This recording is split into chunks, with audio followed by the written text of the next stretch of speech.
What's up, guys? Welcome to Nintendo Pow Block, episode 156. I'm one of your hosts, Corey Dirrig, and alongside me, as always, is that retro code, Eddie V.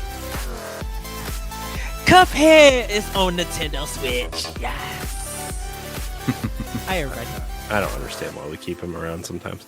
Also joining us is the wise Wisconsinite, Jesse Douglas. How's it going, everyone? We keep him around because he's definitely the energy. It's true. Today, especially, I think today. Yeah. I only got 4 hours of sleep, so if even that. Yeah, I've been sick all week. This is the best I've felt since like Monday. So that's why my voice is a little raspy and but yeah, we're here. We're gonna do a show. We got quite a show. Few things before we actually get to housekeeping. Ed's Yoshi's Crafted World review is up. We spent a lot of the night last night editing it and doing some good work over there. So Ed, proud of that review. Good job. I recommend you go over to our website, nerdsgonerogue.com. Yes, we now own nerdsgonerogue.com.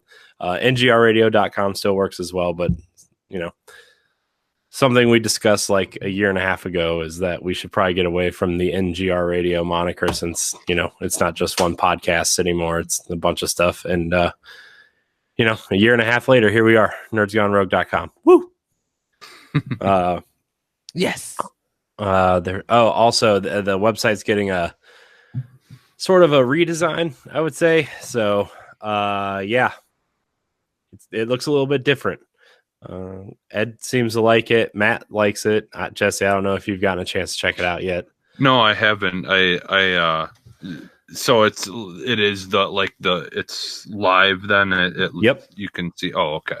Yep, it's live. Okay. It looks a little weird right now because it still has all the old thumbnails attached to the shows and stuff, but like we're just gonna keep the old thumbnails. We're gonna move forward with our new thumbnails, but I think if like a year from now, 2 years from now, people scroll down, people look for stuff, like you can actually see the history of our show's thumbnail evolutions and stuff. I think it'll be cool.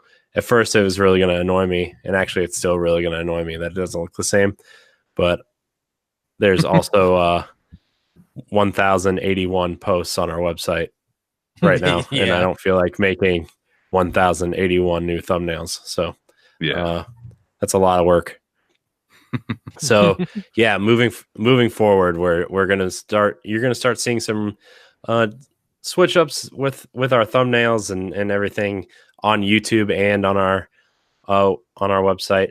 I'm going to change some of the older thumbnails, like reviews and quick looks and stuff. I'm going to change them to our new style just to have a more cohesive look for those types of things. But like old podcasts and stuff, I'm not doing it. Sorry guys. I spent too much time designing the new ones that I just don't want to make new ones anymore. I'm tired. I don't want to do it anymore. So like the way the new thumbnails look, actually, they all across all 4 major channels, they're all going to look the same with like the grayscale background with the color pop on the front of it. I think I sent them to you guys in the group chat, and with that color pop, and then the little gray box underneath that says what segment it's from, or like what type of thing it is, like review or question block, or some of the new segments we're actually introducing in this episode. But in the upper corner, the upper right hand corners is just going to be the logo of what channel it's from. So they all kind of have this cohesive look to them. So I thought it was a kind of a good idea. I'm not gonna lie. I've been looking at other, the last like week since I've been sick. I've been studying other major YouTube channels to see what their thumbnails look like, and Easy Allies, IGN, all these bigger outlets, and I'm like, we need something that pops like theirs. And I think having these cool little poppy color title things look better. And so if you don't like it, you can tell me. I don't care. And if you guys don't like it, well, I don't care. You know what? You're fired. we're going to get into some of this housekeeping real quick, actually, because there's a lot of it, and we have a lot to get to today. So here we go. Housekeeping. If this is your first time listening to us, welcome. Nintendo Pow Block is the official Nintendo podcast of Nerds Gone Rogue, hosted by yours truly. The show is posted every Tuesday and be found on your podcast service of choice. Spotify and iHeartRadio are coming soon, so stay tuned for those updates as well. I'm moving Nintendo Pow Block over to Podbean within the next 2 to 3 weeks, so we'll have a little bit more reach for you guys trying to listen to us. Let's see here. You can find us everywhere on social media. We are taking a new, more active approach to social media. So follow Nintendo Pow Block on Instagram and Twitter at Nintendo_P-Block and join our Facebook group at facebook.com/groups/Nintendo Pow Block. You can also, you'll also be able to find us live streaming soon at twitch.tv/Nerds Gone Rogue, which we have also acquired. Very excited for that. You can check out our video content on our YouTube channel, youtube.com/Nintendo Pow Block, where we have many exciting new slate of content coming your way. Details are being ironed out at the moment, but announcements are coming in the upcoming weeks. Lastly, for the month of May, we're giving away 5 of the best indie games on the Nintendo Switch. On May 7th, we are giving away Hollow Knight and The Messenger. On May 21st, we are giving away Dead Cells and Katana Zero. And on May 28th, we are giving away Celeste. So you can enter by emailing us your podcast subscription and your YouTube subscription and tell us why you like Nintendo Pow Block.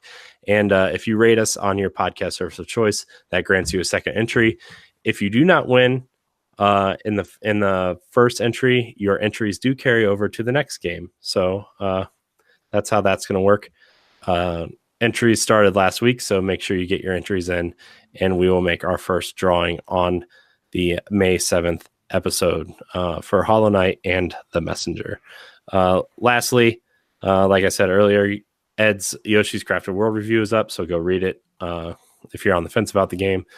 Spoilers, Ed really likes it, and it's a good send-off for his Yoshi coin rating system.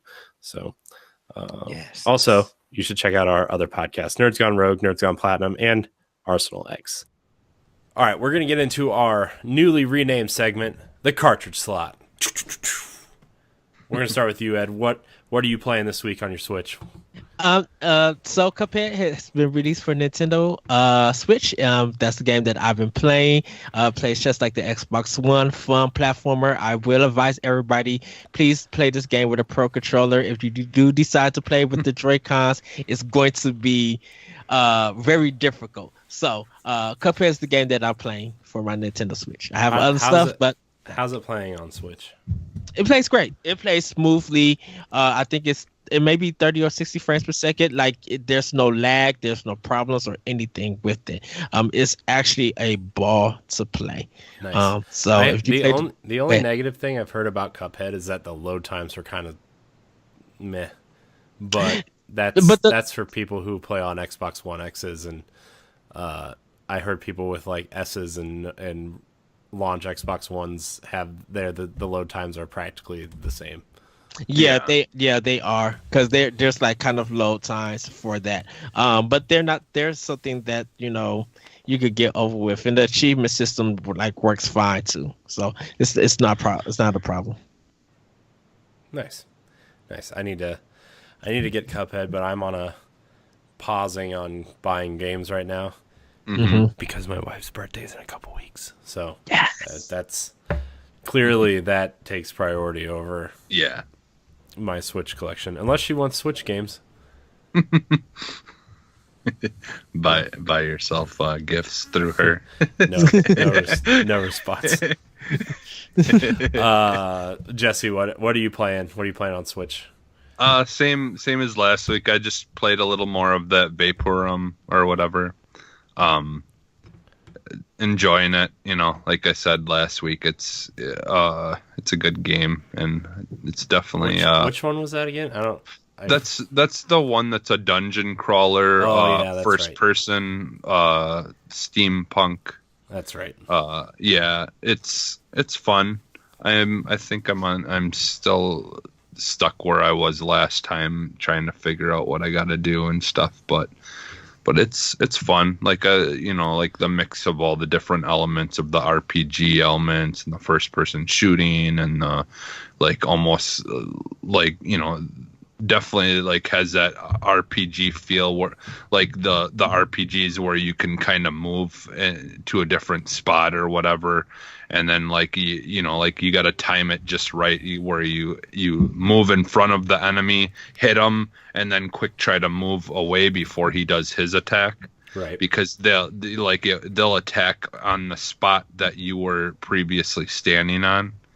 And so if they shoot their attack or whatever, it will hit where you were standing. If you can move out of the way quick enough, then you'll dodge the attack.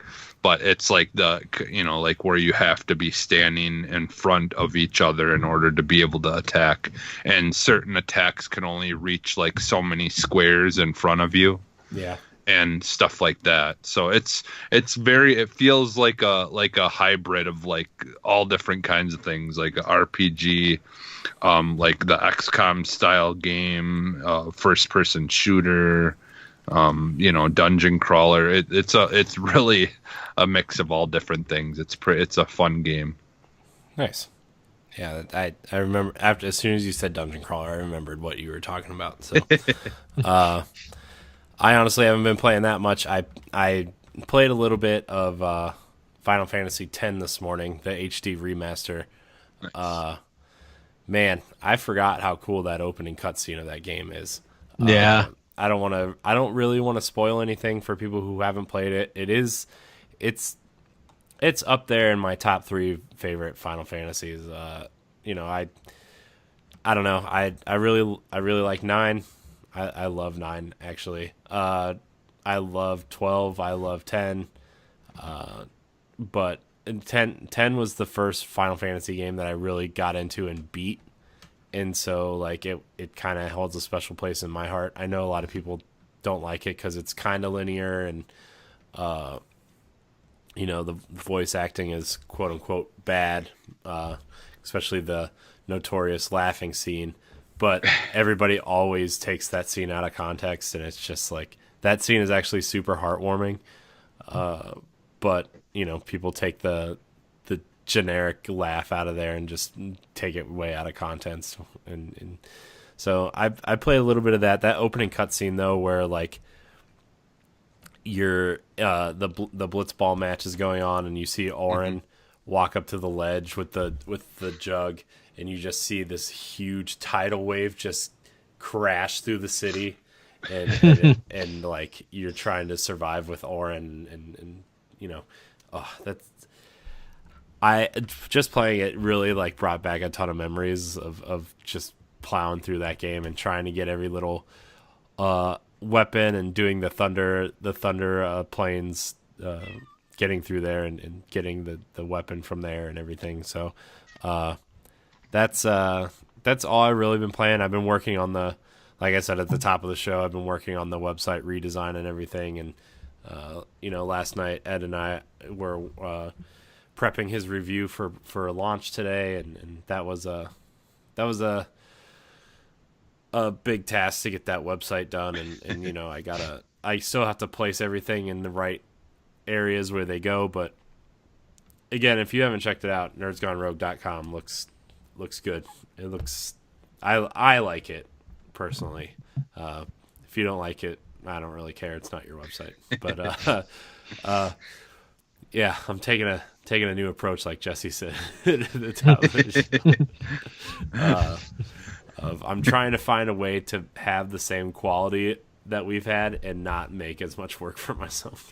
Yeah, not gonna lie, I was talking with Ed about his review last night really made me miss writing reviews, because I used to write stuff all the time, and I looked back and the last thing I wrote was like over 2 years ago.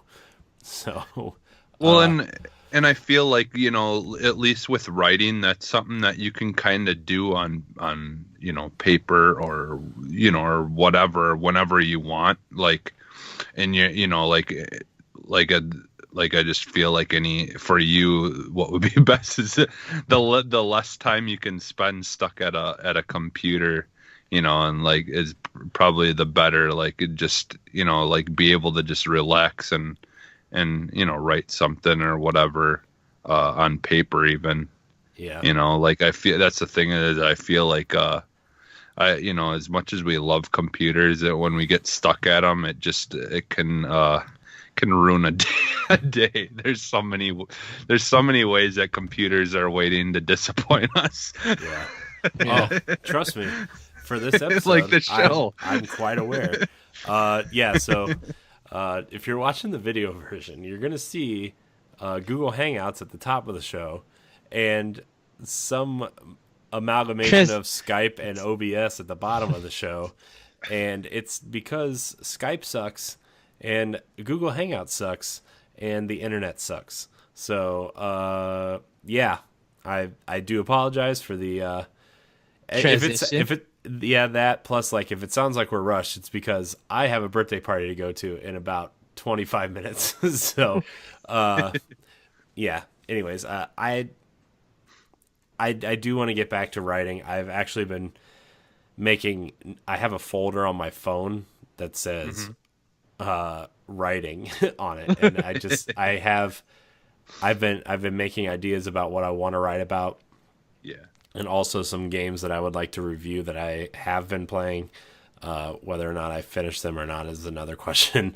But I have taken that step and getting back into the writing and not just writing, but like writing scripts for like maybe a 3 to 5 minute show for the weekend or something, like and I talked to my wife about it, and we're gonna how IGN has the Daily Fix, and some of these smaller YouTube outlets have like a 3 to 5 minute kind of wrap up show of like the news that happened that day or during the week or whatever.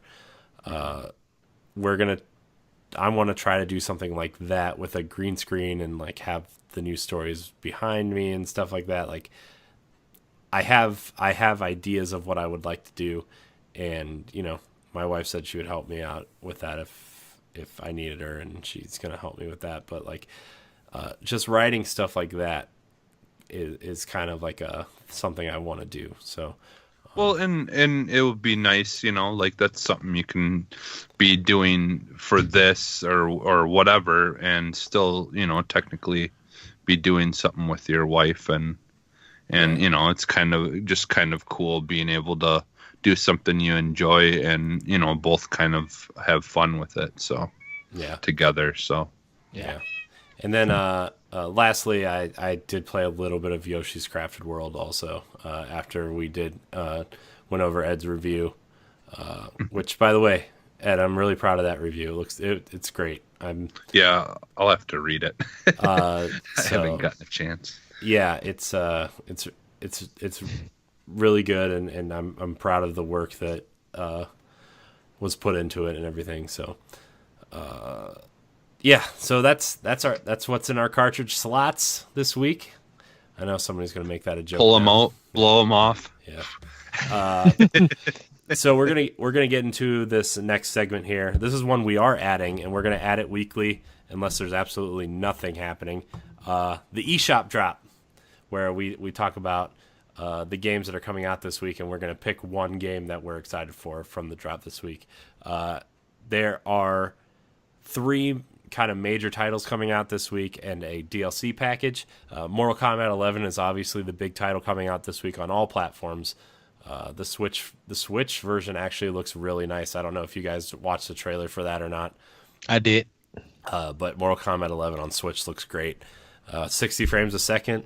It looks fantastic. The fatalities are running at 30 frames a second instead of 60, but that's across all platforms, which I didn't know either. So that's not really new information, I guess, but I just found that out. So so Mortal Kombat 11 is the big one on Tuesday, along with Dragon's Dogma Dark Arisen the same day, $30.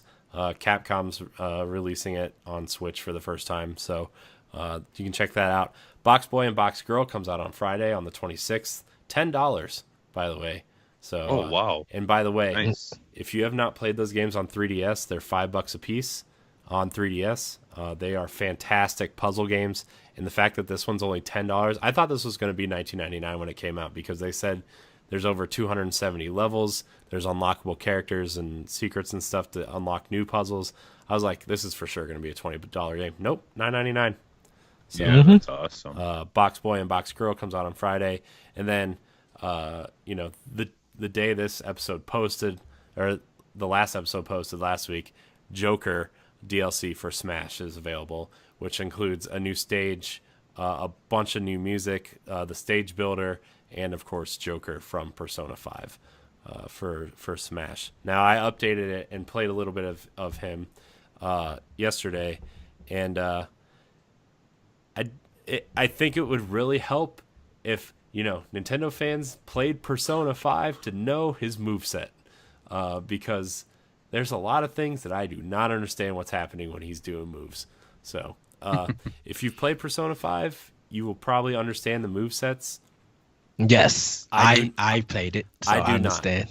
I do not. So, but P5S is rumored, so we'll see. What, on the 24th, I think, is the concert, and the 25th is the big Persona event that they're announcing stuff, right? I think. Yes. So, yes. We'll see that soon. But what's your guys' eShop drop pick of the week? For me, it's Box Boy and Box Girl. I already pre-ordered it on Switch. I know. Last night we were talking about it, and he's like, $9.99. Proceed to purchase. I was like, well, fair, Yeah. I have to agree with that on this one too, because like I had said something about this a while ago, but like I just don't get into fighting games as much. I really, really love Mortal Kombat and appreciate it, but I just don't play fighting games anymore. So if I was still into fighting games, that probably would have been my pick, but the Box Boy and Box Girl looks like a lot of fun, so I'm definitely looking forward to that. And for that price, that's like just everyone should buy that. For me, Box Boy and Box Girl are my picks too. I don't really know much about Dragon's Dogma, so I'm not too excited about that.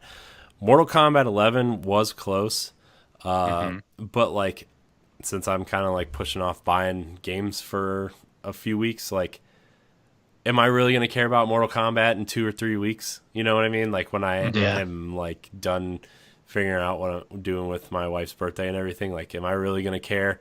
So like, I don't know.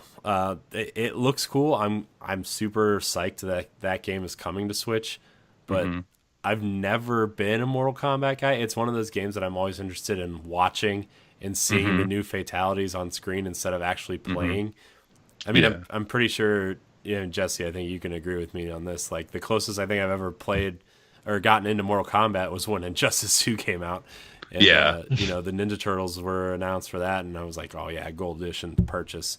And I think Scorpion was in Injustice, or was it Sub-Zero? I don't remember. One of them was. As like a DLC character or whatever. But might have, But and that's the thing. We both own that, and I barely played it. So why buy Mortal Kombat when I still have that and the Turtles are in it? I know, and I'm like, dude, I played through the story of Injustice 2. And I was like, man, I'm playing through the story. It's a cool story. And I'm like, yeah, I'm going to go through this multiverse stuff. Oh, man, Ninja Turtles were announced. Purchased that season pass. Played it for like another day and a half. And I was like, Assassin's Creed Origins is out. I guess I'll play that. Right. So, I mean, it sucks. Like, fighting games are just one of those niche genres that are always super interesting and fascinating to watch, and I do not have the time to put into them to get good at them.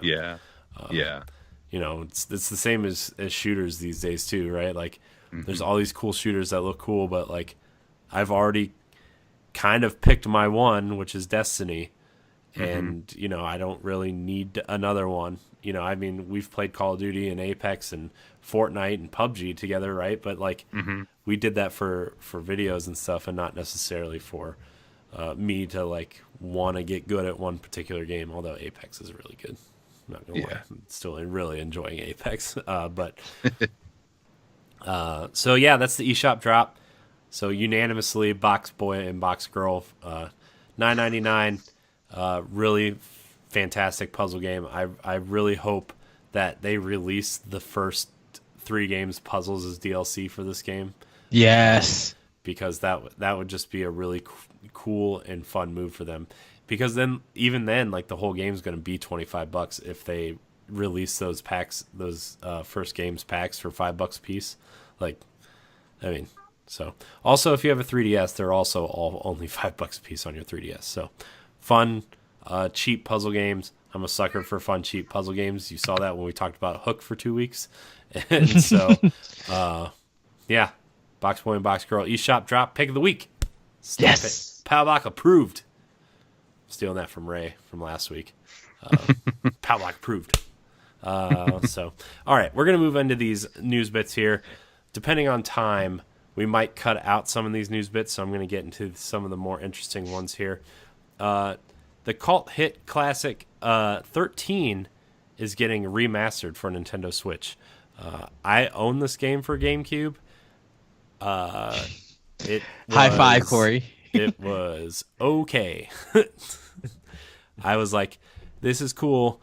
I'm going back to play this really bad 007 game that I was obsessed with.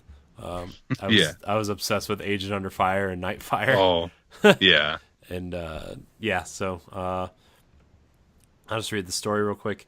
This is from Nintendo Life. In 2003, Ubisoft released the cel-shaded first-person shooter 13 on GameCube, PlayStation 2, Xbox, and PC.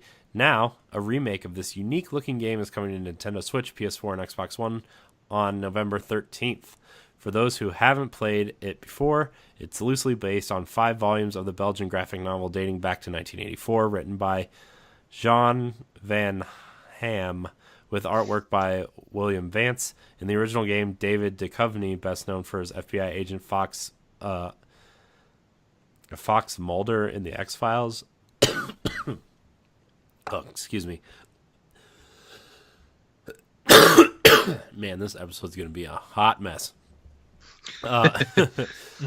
Voice the game's protagonist. Here's a summary of the game's story. 13 is a first-person shooter where you play as 13, a talented soldier who lost his memory and has been accused of killing the President of the United States. You first wake up injured and amnesic on Brighton Beach, with the only clue being a small key of the mysterious tattoo that reads 13 in Roman numerals on your clavicle. It's now your job to search for answers through 34-level solo campaign. Jesus. It's a long game. Don't worry, you'll find the appropriate weapon arsenal along the way. So many questions, so many bullets. So, 13's coming to Switch. It's exciting for fans, mostly because I remember this game and Killer 7. It was a time when cel shading was becoming really popular after Wind Waker, and I just remember this and Killer 7 were the 2 games that really kind of stuck out at the time in terms of their look. So, 13's coming to Switch. Not gonna lie, I probably won't buy it. It's a unique game, but I feel like it's going to be one of those games that's just stuck in its time, similar to another popular GameCube shooter in the Resident Evil franchise that will not be named here, Resident Evil 4. Well, I don't know. Did you say it? Did they give a price then? Nope. There's no price. No. There's no physical or digital release. It just says it's coming. So okay, I'm assuming this game being a remaster on Switch at least is just going to be a digital release. I'm assuming, and then if people requested enough limited run, or someone will pick it up or something. So, but it'll probably be like $60 or something. Yeah, you think? It'll probably be like 40, I bet. So, okay, so we're gonna move on. The next story I think Ed is gonna be super excited for because anytime you mention WayForward, yes, I feel like Ed's gonna impregnate the world. Yes. WayForward and Arc System Works announces female follow-up to River City Ransom. There have been rumors for a few months now about the new title in River City Ransom series based off the 1989 Kunio-kun Brawler on NES. While lots of names were tossed around, Arc System Works seems to stick more than most, as they are the current owners of River City license. Instead, it seems that Arc System Works is partnering with indie developer WayForward for a new game in the series called River City Girls. The press release is scant on details, as the two companies say they do not plan to show anything off until later this year, but it does confirm the title in that it is based on the classic series. So it's going to be a classic beat-em-up style, similar to River City Ransom. Ed, we were talking about that last night, where we weren't sure what it was, because the one article we read it said classic fighter something. It said fighting something. It didn't say brawler, so we were kind of confused, but it is going to be a side-scrolling brawler. So, okay, nice. A beat 'em up, nice. Yeah, which we do not get enough of. So I'm very excited. There's a couple that are on Switch that are good, but I just haven't gotten around to getting them. Yeah. Yes. There's some arcade ones. Yeah, and Castle Crashers is coming soon too, which is a lot of people's favorite from last gen. Yeah. So because when we was talking about this game, I mentioned the Combat Tribes, and that was from Technos, who kind of did like some of the early Ni no Kuni games, like Rampage and games like that. So that's what that arena-based kind of fighting is. What I thought this game would be, and I'm assuming that's what it is, in a sense. This article came from Game Informer. I'm definitely going to be looking forward to it because WayForward's got a lot of projects in the works right now, including their help on Bloodstained now, and Shantae 5 was announced, which I'm really excited for. If you guys haven't played the Shantae games, Half Genie Hero and Pirate's Curse are both on Switch. You guys should definitely check those games out. Those games are superb. So, our next story, which I just built this whole episode for Ed. Konami revealed the entire selection of games on the Castlevania Anniversary Collection. Yes. Konami revealed plans last month for a series of collections based on its assorted franchises. Among them was the Castlevania Anniversary Collection. It revealed the first 4 games that would be included, but today we learned the other 4. The list includes Castlevania, Castlevania 3 Dracula's Curse, Castlevania 2 Belmont's Revenge, which I'm assuming is the Game Boy game. Yeah, because Simon's Quest was the part 2 of Super Castlevania 4, Castlevania Bloodlines, which I think was the Genesis game. Yes, it was. Kid Dracula, which I do not know what that is. That's a Japanese Famicom game that never came here. Castlevania The Adventure, which I assume is the other Game Boy game. Yes, because Castlevania Rebirth is the remake of that game. Right. And then, of course, last but not least, Castlevania 2 Simon's Quest. Yes! The Castlevania Anniversary Collection will be available on PlayStation 4, Xbox One, PC, and Nintendo Switch on May 16th. Click here for other Konami's planned anniversary. Okay, so... can I just say something? I'm so glad that this collection is coming out, and these are the main games of the series. I'm so thankful for Konami for not doing any of the Metroidvanias. I'm not saying that I'm sick of them, but it's time to put in some work. And that Castlevania game will make you work for your ending. It is all around. It's going to be difficult. It's going to be fun. No more saving. No more level grinding. If you're a real gamer, old school, and you like that kind of difficulty stuff, this is the game to get. I'm just going to say one thing. I hope their menu system looks looks like they're one of the producers' 12-year-old children didn't make it in their Photoshop class in middle school, like Yes. Castlevania Requiem for PlayStation 4. Yes. That I heard that thing. It looks a hot garbage mess. That's all I'm saying, dude. It looks like a really bad early 2000s, like just crappy Photoshop menu. I'm sorry. I can't even give that anything questionable content. That just looks bad. You can go ahead and say your favorite word, Ed. Oh, that thing looks like a garbage. Oh, man. All right, we're going to fly through this next news story here and get to question block because I really want to get into this question because it's super interesting. This story comes from IGN. Nintendo fans are trying to uncover a mysterious Retro Studios character. Metroid, Donkey Kong, and ... Hello there. Retro Studios gave former Nintendo of America president Reggie Fils-Aimé a signed drawing of him posing with various characters from retro games, but a small mechanical hand in the picture is throwing a lot of fans for a loop. The picture, along with a working Virtual Boy, a notebook of taking names, a plastic Astakick, and more were given to Fils-Aimé during his retirement event, and the Nintendo legend decided to tweet out pictures of the gifts yesterday. The folks at Game Explain and fans on Reset Era noticed a mechanical hand in the picture, which can be seen poking out from behind a small statue in front of Mario. In front of the picture. Theories have begun flying around. I see it right there.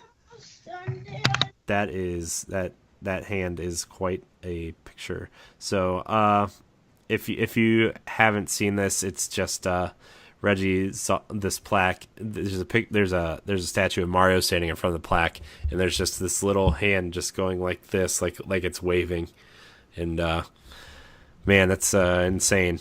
It's real crazy, and nobody can figure out what this character is. So because Retro Studio has only developed Metroid Prime and Donkey Kong Country games, excluding the studio's assistance on Mario Kart 7, some fans believe this is a character from a different Nintendo franchise, or believe it's associated with a brand new, unannounced Retro Studios IP. To add fuel to this fire, Enrique Rivera, a concept artist at Retro Studios, retweeted Reggie's post with a winky face, suggesting there really is a tease in the picture. According to the LinkedIn page, Rivera has been with Retro for nearly 4 years. So I think that Mario statue must have been strategically placed in front of this character to not reveal who this little guy is. So, yeah. Crazy that there is a new Retro Studios character in this picture and nobody can figure out where he's from. It's fun though. It's fun to speculate. We've been talking about we want Retro to do its new IP that they've been rumored to be working on for a while, right? Yes. And then they've been rumored to be working on that Star Fox project that we still don't know if it's going to come out or not. Now they're confirmed to be working on Metroid Prime 4. So is this little robot from that third project that they've been rumored to be working on their new IP? Oh, man. Don't get me started. It kind of looks like a little Transformer hand. Like from like a 90s toy, like that square plastic hand that you would get on your robot toys. Like so, yeah. Any thoughts on this character and what in just something fans are going to speculate on for a while? I think fans are just going to speculate on it. I don't think it's nothing like major just yet. I hope this Retro Studios character starts off the next Nintendo Direct. Yeah, it'd be awesome. I can see that happen. Yeah, so feel free to speculate. I think it's from their whatever IP, their new IP, but I don't think that new IP is coming anytime soon. I just think, this is one of their kind of concepts that they're working on with this IP, and maybe Reggie really grew to like this character. So I do think that Mario statue was clearly strategically placed, though. So. Oh yeah. just to cover that character up. That's like, I wouldn't think anything of it until you look at the picture, and that Mario statue is a little too close to that frame for it to be like a properly like set up photograph, right? So Yeah. yeah. So Nintendo's good at hints. Stop teasing me, Nintendo. Stop it. Right, they're good at hints and stuff, and it's just like, ooh, what is this? Yeah. All right, we're gonna get through this question block question. Remember, you can email us at nintendopowblock@gmail.com. That is nintendopowblock@gmail.com, or tweet at us at Nintendo_Pblock for your question to be read on this show. We have one question this week. We have a couple other ones, but I'm saving them for next week because we have a little bit of a shorter show today because of time, and I feel like those questions are going to require a little bit more conversation. So, not that this one does not require a bit of a conversation, but Nathan Strutherland writes in and says, during the Smash video detailing Joker and the stage builder, Reddit immediately went crazy to try to decipher the code behind the, quote, witch stage. For those who weren't following, Nintendo showed off a witch over a cauldron, making people think they are teasing a Banjo-Kazooie character reveal in the coming weeks with a Gruntilda silhouette. What do you guys think? Is Banjo coming back home to Nintendo? Yes. Yes, he is. I don't know if this was teasing it. I didn't see it. I should probably be a better podcast host and watch the. By the way, not a Nintendo Direct, but in a very long video that Nintendo just randomly posted, by the way. Why was this not like a Smash Direct?